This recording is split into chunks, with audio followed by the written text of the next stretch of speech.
On today's show, the rumor mill is all we got, it seems, at this point in time when it comes to the MLB offseason and free agency. And one of them that I've been seeing as a possible Padre is Anthony Santander of the Baltimore Orioles. At least, well, maybe my online echo chamber, I don't know. But he has been brought up many times, so I'm going to give my thoughts on whether or not I think he's a potential super duper star for the Padres, positives and negatives about him as a player overall, and much more. So let's get into it.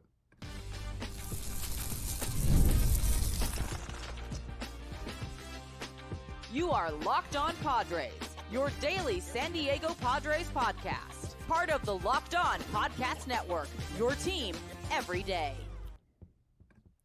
Greetings, ladies and gentlemen, and welcome to an edition of Locked On Padres podcast, which is part of the Locked On Podcast Network, your team every day for Tuesday, November 19th. As always, I'm your host with sometimes, occasionally, but certainly not always the most, Javier Reyes. You can follow me on Twitter/X at Javapeno, as well as Blue Sky at the same handle, JAVIIPENO, and also at L_Padres on Twitter just for now. Going to make a Blue Sky account too, probably, and go check that out. You can also check out my other baseball-related work over at Just Baseball, a fantastic website. My writing is going to be up there soon. Going to be talking about Padres stuff. Going to be just writing dumb stuff. They actually asked me to write, like, how AJ Preller is the Penguin from the Penguin. So we're going to get a little bit nuts over there. I also got another podcast. It's ramping up. We got stuff and content, so feel free to follow me everywhere for the latest updates. Today's episode, guys, we are talking first free agent, like kind of official free agent profile. We've talked about free agents before on the show, as we've been, ramping back up ever since I got healthier, thank God. But ever since we've been doing that, we haven't done an episode solely focused really on a free agent, I think. And we're going to talk about Anthony Santander because he's a player that I think is a little polarizing. I'm actually a little bit surprised by some of the projections people have. It seems like you'll see people being like, this guy's a stud, go bring him in, 3 consecutive great years, all that stuff. And other people are like, oh, this is a trap. So I'm going to give my thoughts on that. What side do I come on? What aisle am I? Which aisle do I go in? What lane? Which party do I align with, dare I say, guys? But first, let me also tell you, today's episode is brought to you by Game Time. Of course, ladies and gentlemen, download the app, create an account, and use code LOCKEDONMLB for $20 off your first purchase. Now, we've got no time to lose, folks. Maybe we have some time to lose. I'm only talking about one player. But it's an important one. And I think that with the Padres is like, this is so fun, man. Like, I'm going to have so much fun talking about every free agent because unlike a lot of other teams, every free agent technically could be possible for the Padres. I think that there are some off limits. Like, I don't think Corbin Burns is in the cards, really. Like, we talked about that a little bit yesterday, so go check out that episode. I don't think he's in the cards. I don't think Juan Soto's in the cards. I personally don't think Pete Alonso's in the cards, only because I think the Mets had a really good season and they're going to want to bring him back, and he means so much to them. And Cohen's a pretty good owner, and I think he cares about that stuff, so I don't think he's a big one. But there's a lot of interesting ones because this is the Padres. They could go out and do anything. I would literally not be surprised if by the time this recording stops that I get an announcement that they traded for Garrett Crochet. You know what I mean? Like, I would not be surprised by that literally at all. And frankly, I think that depending on how free agency goes, I could see, like, say you see that the Dodgers pick up a starter, I could see potentially, like, maybe the Phillies go sign someone. I could see the Padres trading for Garrett Crochet. I could see anything. I think a lot is on the table this offseason. But let me tell you about a player who definitely is on the table this offseason. And that's Anthony Santander of the Baltimore Orioles. Last season was a good one for him. And frankly, he's been a very good player for a long time. He actually kind of reminds me, not as the overall player, let me be very clear, but just narratively, reminds me a little bit of JD Martinez back in the day. Now, this might be a little bit of a deep cut. People might not remember, but JD Martinez, what I mean by this is like a guy who was on a pretty, a team with a lot of big time players. So JD Martinez, it was, Justin Upton, Miguel Cabrera, Victor Martinez, like all these kind of really good players and offensive players that the guy who just had his breakout season after being with the Astros and never really getting a chance, you kind of overlook him. And then all of a sudden, 3 years later, you're like, wait, holy crap, why are we denying that this isn't legit? Like, this guy keeps doing it every year. And in the case of Santander, the power has been tremendous for him. And like I said, 3 straight good seasons for the Baltimore Orioles, a great team, and he's been a big reason why. 122 WRC plus in 2022, 119 the year after that, and then 129 this past season. Final slash line of 235, 308, 506 with an astounding home run total of 44, a career high. Last season hit 28, year before that 33. he's had power for a long time. This has been the case for it feels like his almost entire career.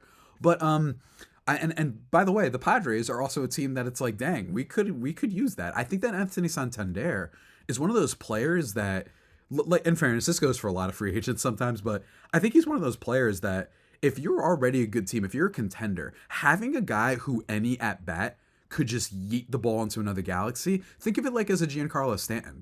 I think that's a way to view him, actually. JD Martinez narratively is what he reminds me about. But in terms of an actual player, a little bit of like a Stanton, right? In the sense that he's not necessarily going to contribute in every way, but the guy has the ability to single-handedly change the outcome of a game. And I think that comes huge, especially when games are close, when the game slows down, when you get into the playoffs. Having that guy, and especially if this was a Padres lineup, there's a world in which he's like the 6-hitter. Right? Like, that's crazy. That just shows you how stacked this team is. And I think that would be great, that you would add another batter and you wouldn't be relying on even more your Machados, your Bogarts, even your Tatis to provide huge offensive numbers. And instead you've got this guy who could just hit a home run at any time. And he's also had really, really clutch moments for the Orioles over the years too. Not necessarily so much this year. He wasn't as good in high leverage situations, right? He actually had a below average WRC plus, but that's okay. It was a little bit fluky. Last year, 148 WRC plus in high leverage situations, a 149 with just men in scoring position. Like, this is a really good player. 2022, like I said, 3 good years in a row, 121 in high leverage situations. Like he's been a very good player when it comes to the Orioles and just being an awesome offensive player. And I think that's what makes him so exciting. I think if you were to add this guy to your team, if you're a Phillies, if you're a Padres, if you're a Dodgers, teams like that, a Diamondbacks, right? Like teams that already have a solid lineup, I think he's a really big piece because, again, power is such a premium, and that's why he's being projected for such a big contract. According to The Athletic, at least, this is a player that they're projecting to go for 5 years, $105 million to wherever ends up having him. FanGraphs basically along the same line, right? With Anthony Santander, kind of the same exact thing. Let me just pull that up really quickly. 5 years, 100 million, 4 years, 80 million is the low end of it. So, I don't know exactly what he's going to get, but the league loves power, right? Like this is the thing that everybody wants, because I think that the league in general kind of feels like, you know what? We can find the good batting average on base guy who hits 15 home runs. Like that's not something that's impossible to find. But finding guys that hit for power is a lot more difficult for obvious reasons. And I think that's what's so interesting about him is that, 44 home runs this past year. Guy was a beast. And he's 30 years old, and he's a free agent now. And I think that it's kind of been assumed for a while that he's leaving the Orioles. I don't think he's going to resign there because they already have all these other players that they're trying to resign, whether it be guys like what are the stars they have? Jackson Holliday, whether it be Gunnar Henderson, whether it be their catcher Adley Rutschman. Like they've got a lot of young players who are under control that they might want to be expending for years. So I think he's a true free agent. And also overall, like I said, this guy's had like a really lot of moments. In fact, he led Major League Baseball this year with home runs outside the zone, 10. That was 3 more than the next closest player. Like this guy he's got some magic to him for sure. But I think that there's a lot of concerns with him. And that's what we're going to talk about next, which is why I think Anthony Santander could be the trap of free agents this year, and why I personally am not for the Padres signing him. We're going to talk about that and also talk about some potential alternatives in just one moment. But first, I need to talk to you guys about one of our sponsors today. It is in fact the one that we shouted out at the top. It is Game Time. Folks, don't you just love Game Time? I love them so much because they make buying tickets for whatever it is, whatever kind of event you are, whether it be baseball, whether it be hockey, whether it be NFL, whether it be women's basketball, whether it be NASCAR, whatever it is, whatever you want to get into, hockey, whatever. They got you covered, guys. And they also have you covered with other sorts of events too. Comedy, concerts, theater, all sorts of stuff. Whatever high profile event, all you have to do is pick out any specific games or matchups you'd love to attend. And let me tell you, they've got all sorts of deals. It's an authorized ticket marketplace. They have flash deals, right? The closer you get to the game, the price actually goes down. They have zone deals where you save even more when you choose a section and let Game Time choose the actual seats. All in pricing. They give you seat views, all sorts of really great stuff. They have a filter to only show you some of the best ticket prices available that match your interests. So, guys, I mean, what are you waiting for? I've used Game Time before. I saw a Yankees game last year through it. I also got to see a Liberty game. It was fantastic. And if you download the Game Time app today, you can create an account and use the code LOCKEDONMLB for $20 off your first purchase. Terms apply. But again, create an account and redeem code LOCKEDONMLB for $20 off. Download Game Time today. Last minute tickets, lowest prices, guaranteed with Game Time.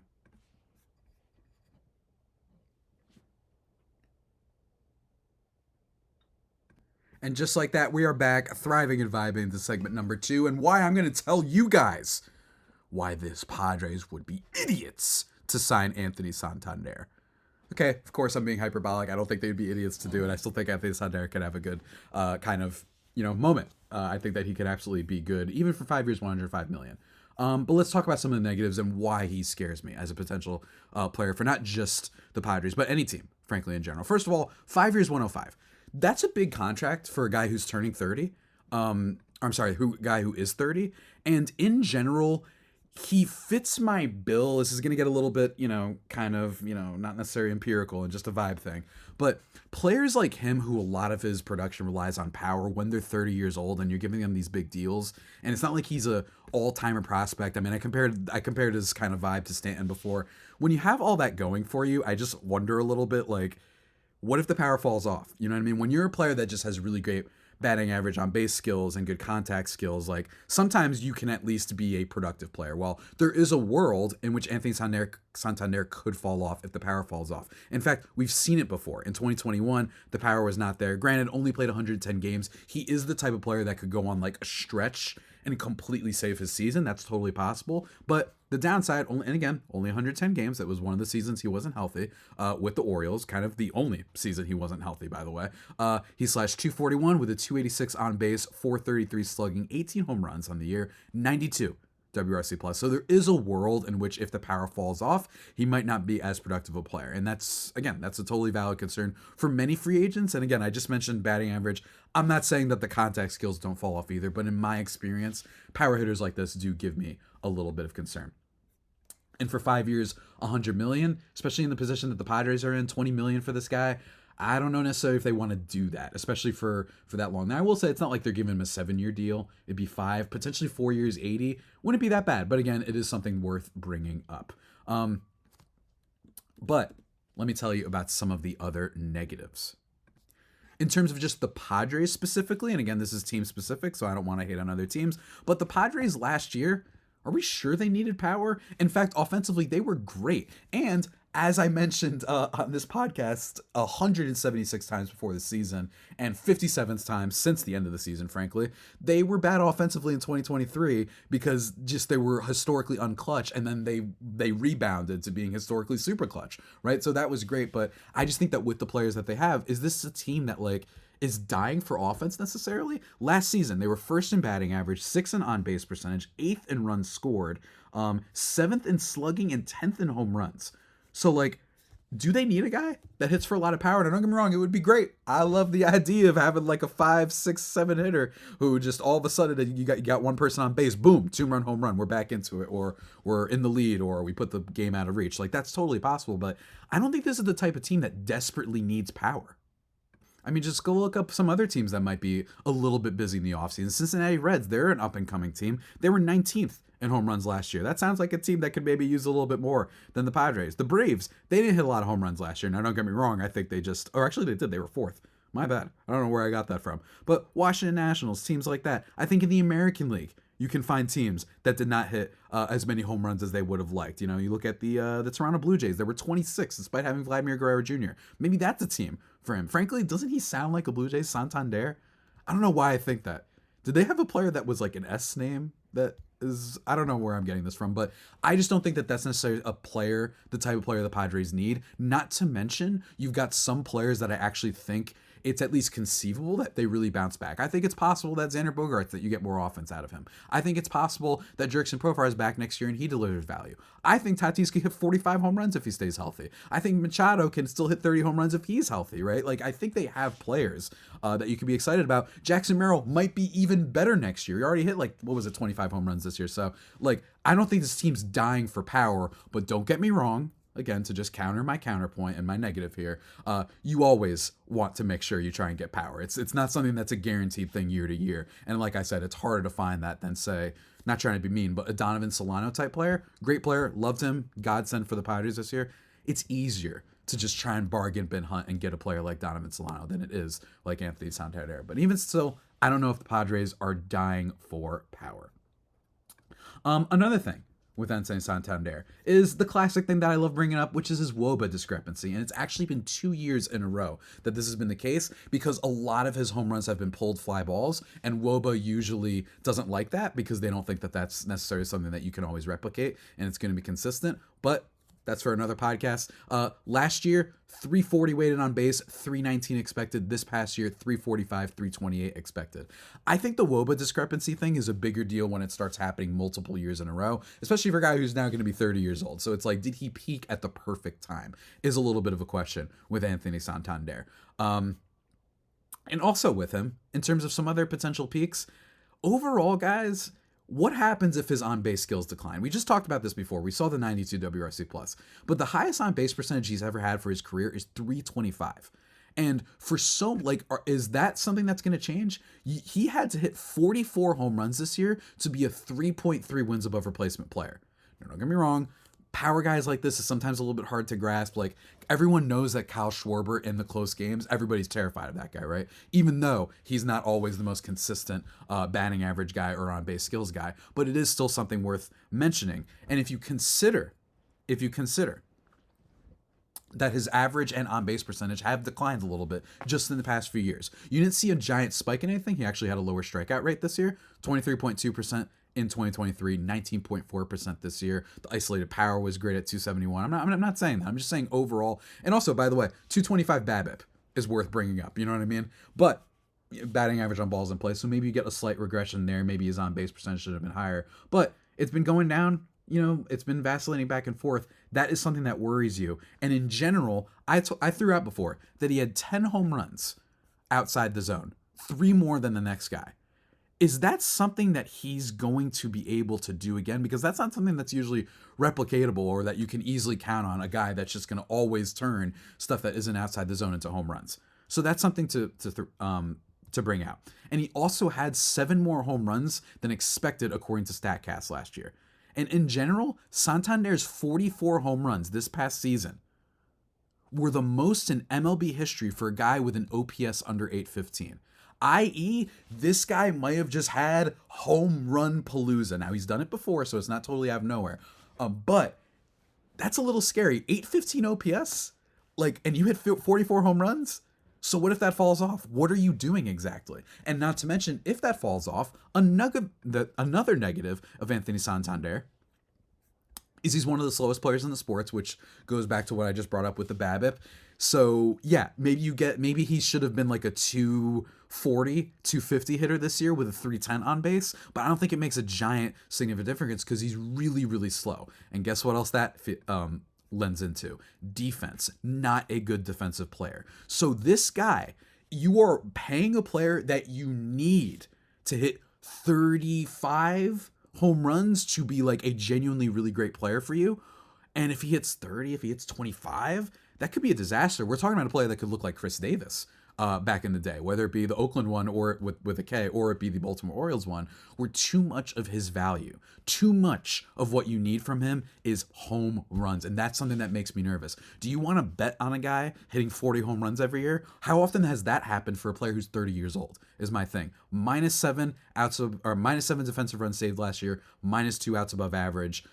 In the outfield in total. And it's not like he's had one good defensive season before. It was in 2020 though, right? The flukiest of all seasons. And then maybe the year before in 2019, but he also played less innings. Overall, not the best defensive player. I don't think he's going to be disastrous. Last year, 3 defensive runs saved. Actually, he was a little bit better, but it's not like he's a guy like, say, the reason that Joey Gallo back in the day. You remember him? Remember when he was highly coveted at one point? The reason he was because he walked a crap ton and also had really good defensive skills. I actually think he won a Gold Glove one year. So with Santander, that's my question. If your batting average and stuff has never been shown to be above average, you're basically hoping that he's going to be a 35 home run guy for 5 years in order for him to be really, truly worth it. And that makes me a little bit scared for a team, right? That you're not necessarily in a position where you can just hope to waste money, right? Like I think that they can spend, but you get a little bit scared with the rise in salaries that we talked about yesterday and whether or not that'll go forward. And again, 44 home runs and you got an 815 OPS. It's the most in history for a guy with a below 815 OPS. Do you want to count on that repeating? I personally don't, which is why I think Anthony Santander is my scariest free agent of some of the major ones. He's not the biggest one, obviously. You've got Bregman, you've got Willy Adames, you've got all those sort of players. Don't get me wrong, but I think in terms of the back end, I know that people were a little bit disappointed with Profar, but Profar was still great this year. And I don't think Profar is totally contingent on, say, high leverage production, which is a big thing that happened for him this year. And we're going to talk about some alternatives and talk about a little bit more about why I love Profar so much in just a moment, guys, to conclude this free agent profile for Anthony Santander. But before we get into that, I got to talk to you about another one of our sponsors. That is the good folks over at FanDuel. Ladies and gentlemen, let me tell you, NFL fans, you can start the season, or start your betting season, I should say, with a big return on FanDuel, America's #1 sportsbook, when you get in the hunch in the middle of the game. Maybe you were a smart lad or less. And when you were watching the Bengals and Chargers, you were like, you know what? Something bad's happening here. I don't like this. I'm going on Jamar Chase. He's not going, without a touchdown. Guess what? You would have been right. Got 2 of them. And you would have been right if you picked T. Higgins. You would have been right if you picked that Burrow was going to do better. All that sort of stuff. And you can do it live within the app, checking out the latest stats and the latest live play-by-play. And as an offer, you'll get started with $200 in bonus bets guaranteed when you place your first $5 bet. That's FanDuel.com, everyone.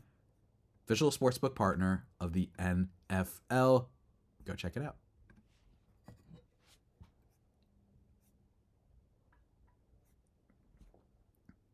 And just like that, everybody, we are back at thriving and vibing into the final segment of today's show and free agent profile. I just slandered Anthony Santander before. I will say that with Santander, another positive, by the way, elite name. My God, just say it right now. Everyone who's listening or watching, say it to yourself right now. Santander. Yep, you said it. Doesn't it feel amazing to say that? Come on, it's amazing. It almost sounds like Anthony Salamander or something. Love it. And I like salamanders. Another cool animal and a great animal name. Anyway, let me tell you, I think that overall with this kind of situation, and by situation, I mean the free agent class, that we're probably not going to hear about Santander signing for a little bit. I think that we're going to wait on Soto, and I think that it's possible that it takes a while for Soto, because this is just historically how baseball goes. I'd love if it actually happened fast, but you've got him, you've got some big starting pitchers. I think that you've got just plenty of other dominoes to fall potentially before you get to Santander. And there are also some other outfielders out there. Teoscar Hernandez is a free agent. I personally think he resigns with the Dodgers, but I think teams are going to be waiting. So we might have to wait a little bit for Mr. Santander, who I'm going to say that name as many times as I want for my own amusement, dare I say. But I was talking before that, I think part of the reason this grew out is because some fans, again, could be a echo chamber of mine, were like, well, Profar really fell off a cliff. And I disagree with that. And I tweeted this out the other day, that last year, Jurickson Profar, he really didn't, or this past season, I should say, didn't really fall off in the second half. I'm just not seeing this. And I think there's this kind of a little bit of a vibe that he's our Cody Bellinger. And again, I have to just say that I really disagree. First half OPS, 870, elite. There's a reason why he was in the All-Star game as starting left fielder. Second half OPS, it did drop significantly to 794. That's not that bad. That's still an above average to great offensive player who, by the way, might be adding some intangibles with him, right? That's another great part about Jurickson Profar, is he's great. So for me, I would rather bring back a Jurickson Profar and basically say, you know what? This guy's ability has never been contingent on only power. And the big thing that was an outlier this year was the fact, don't get me wrong, he hit a lot of power, but he's hit for power before. He hit 20 home runs 2 consecutive years with the A's. And then he hit 15 that 1 year with the Padres. He's got some power, but 24, even if that drops off, 139 WRC plus, 4.3 wins above replacement. One thing he's always had, really good on base skills. He has a career walk rate of 10%. He always puts together productive at-bats. And like I said, he means a lot to the Padres. So even if there is a little bit of a decline, I just think let's bring up, guys, that if the decline is that he's going to go from next year to being a 139 WRC plus player to 125, that's not like going to kill him, right? And his expected weight on base, by the way, 364, and his weight on base was 365. So I don't think this is Cody Bellinger. I don't think that this was a total fluke. I really, really don't. First half WRC plus of 148, second half 126. I think he could do that again. I really do. And at the very minimum, he's not going to kill you. There's a world in which Santander hits only 25 home runs, he hits 210, and he has an on base of 280. And you're like, oh God, this is not fun. Especially because he's also not providing offensive or defensive value. And for all the reasons that I outlined in segment 2, why it worries me to be betting big on him. So again, that's just a me thing, but what can I say? This is the reason I'm not a big Anthony Santander guys. I'm not saying that signing him would be the biggest scam, of the year next to, Tyson versus Paul. That's not what I'm saying. But in general, I just think that there's some other players that are more interesting. So Jerkson Profar is one of them. Another one, I brought him up before, is Jack Peterson. I will say with Peterson, I do think that depends on a little bit of the rotation of the positions. Is Luis Arraez going to maybe be a second baseman again? Is it going to be first baseman? And then maybe they're going to get another DH, right? Like, I don't know if they necessarily get another player. If they do that, it would make sense because he rakes against righties. Jack Peterson has been doing that for years. An absolute murderer when it comes to lefties, righties, or when it comes to righties. Historically, though, not good against lefties. He was this past year, though, kind of hilariously enough. Our guy Jack Peterson, he actually was good against both. But that guy is probably not going to cost anything. Maybe 2 years, maybe 1 year. Might not cost much for him. So if you were to get another DH that isn't Arraez, I would love that platoon. Wouldn't be Arraez because Arraez is also not good against lefties. So you just have two players that are really bad against lefties and great against righties, and I don't want that. And I'm actually really bullish on Arraez for next year. I think he's going to be great. So I wouldn't do that. But if Arraez becomes a permanent second, first baseman, whatever they do there, then maybe Jack Peterson could be a guy to go after. The other player that I really like is one that I know everyone's going to laugh. I get it. But to me, look, if you just want to take a risk on a guy for nothing, Eloy Jimenez. I know it's so dumb. I know. But the Padres, again, are a little bit of they're in a slippery slope. We want to be careful and not overcommit and then be in a situation where we got 3 players getting paid $40 million a year and you can't do anything with ownership. But every year that he's been healthy, with the exception of last year, which I think was just a case of the White Sox being a disaster, he's always had at least a 100 WRC plus. His rookie year, 31 home runs. Actually got a little bit unlucky a couple times. His expected weighted on base and weighted on base have always been nearly identical. His whole thing is that he just hasn't played. But when he does play, he's actually been pretty productive and he doesn't strike out too much. So Eloy Jimenez for nothing? I wouldn't mind that. Wouldn't mind it. I wouldn't mind it whatsoever. I know that sounds crazy, but I really wouldn't. And admittedly, that is a bit of a long shot. But another player that I think that actually makes a lot more sense, and I don't know if it necessarily fits the Padres, I don't know if any of these guys necessarily fit the Padres outside Profar, would be Tyler O'Neill of the Boston Red Sox, or formerly of the Boston Red Sox and formerly of the St. Louis Cardinals. Quietly had a pretty good year. He's just the most weird player in the damn sport, right? This is a very, very weird player because he has the highest of highs and lowest of lows. But he's actually played some pretty good defense before, specifically when it comes to, left field or right field? When it comes to left field, he's actually been quite good before. He has a Gold Glove on his resume. And then he has years where he's got -3 outs above average. So you can be a little bit weird there. Gold Glove and then a below average defender. I get it. But, in 2021, 11 defensive runs saved, 4 outs above average. The year before that, 9 and 4 respectively. And also is a guy who has just as much power capability as Anthony Santander. Now, the big thing with him, though, I will say, crazy strikeout rate. Don't get me wrong. 33.6% this past year. That's nuts. But even still, the WOBA is actually pretty good because when he does make contact, it's great. And he does walk a lot. Unlike our guy, Anthony Santander, this guy has shown the ability at least once, granted might have been a fluke year in 2021, to be a little bit of a balanced player. And he has Stanton type of potential when it comes to his power. So for me, I would like that. You know why? Because at least projection-wise, and that's a lot what this is predicated on, they're saying maybe a 3-year deal for him, same age as Santander, better on base skills. I kind of like it. I really do. He's faster, right? This is a guy who not just stealing bases, but he's got a little bit of a decent base running streak to him. I just like him a lot more. Would I give him 3 years, 45? I would. I'd take a shot. And by the way, some of the reasons he struggled last year because he kept getting hurt. He only played 113 games, which is an issue. I understand that. But I'm just saying overall, I'd rather take these shots over this guy who had the most home runs for a guy with an 815 OPS below an 815 OPS. Like, that means that too much of his game is predicated on power, while the other guys, whether it be Profar, he's the on-base guy. Whether it be Jock, he's going to cost nothing, can be a platoon guy. Or it be Tyler O'Neill, who's a guy that's just going to cost less and has been a great defensive player before. So those are all the reasons that I'm against signing Anthony Santander. I just don't like it very much.